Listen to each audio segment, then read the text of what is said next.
ಅನುದಾನದ ವಿಚಾರದಲ್ಲಿ ಪ್ರತಿಭಟನೆ ಮಾಡಿದಂಥ ಕಾಂಗ್ರೆಸ್ ನಾಯಕರನ್ನ ಜೆಡಿಎಸ್ ನಾಯಕ ಎಚ್ ಡಿ ಕುಮಾರಸ್ವಾಮಿ ಅವರು ಟೀಕೆ ಮಾಡಿದರು.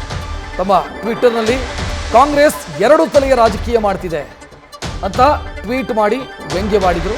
ಇದಕ್ಕೆ ಈಗ ಚಲುವರಾಯಸ್ವಾಮಿ ಟಕ್ಕರ್ ಕೊಟ್ಟಿದ್ದಾರೆ. ಪಾಪ ಕುಮಾರಸ್ವಾಮಿ ಅವರಿಗೆ ಒಂದೇ ತಲೆ ಅಂತ ಅನ್ಸುತ್ತೆ.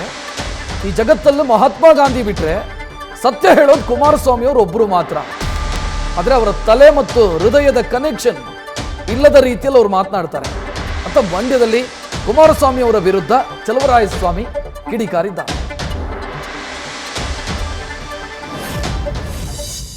ಮತ್ತು ಇಂಡಿಪೆಂಡೆಂಟ್ ಜನತಾದಳ ಯಾರು ಬಂದಿಲ್ಲ ಸರ್. ಕುಮಾರಸ್ವಾಮಿ ಅವರು ಮತ್ತೊಂದು ಹೇಳಿದ್ರು ಸರ್, ಇದರಿಂದ ಈ ಪ್ರತಿಭಟನೆಯಿಂದ ಕಾಂಗ್ರೆಸ್ಸಿಂದ ಎರಡು ತಲೆ ರಾಜಕಾರಣ ಗೊತ್ತಾಗಿದೆ. ಅಯ್ಯೋ ಪಾಪ ಅವ್ರು ಮಾತ್ರ ಒಂದೇ ತಲೆ ಕಡ್ರಿ.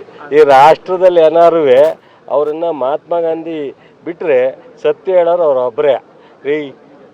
ಏನು ಮಾತಾಡ್ತಾರೆ ಅವರು, ಇಲ್ಲಿಗೂ ಕನೆಕ್ಷನ್ ಇಲ್ದಂಗೆ ಮಾತಾಡ್ತಾರೆ. ಬಿಜೆಪಿ ಮತ್ತು ಇಂಡಿಪೆಂಡೆಂಟ್ ಜನತಾದಳ ಯಾರು ಬಂದಿಲ್ಲ ಸರ್. ಕುಮಾರಸ್ವಾಮಿ ಅವರು ಮತ್ತೊಂದು ಹೇಳಿದ್ರು ಸರ್, ಇದರಿಂದ ಈ ಪ್ರತಿಭಟನೆಯಿಂದ ಕಾಂಗ್ರೆಸ್ಸಿಂದ ಎರಡು ತಲೆ ರಾಜಕಾರಣ ಗೊತ್ತಾಗಿದೆ. ಅಯ್ಯೋ ಪಾಪ ಅವ್ರು ಮಾತ್ರ ಒಂದೇ ತಲೆ ಕಡ್ರಿ.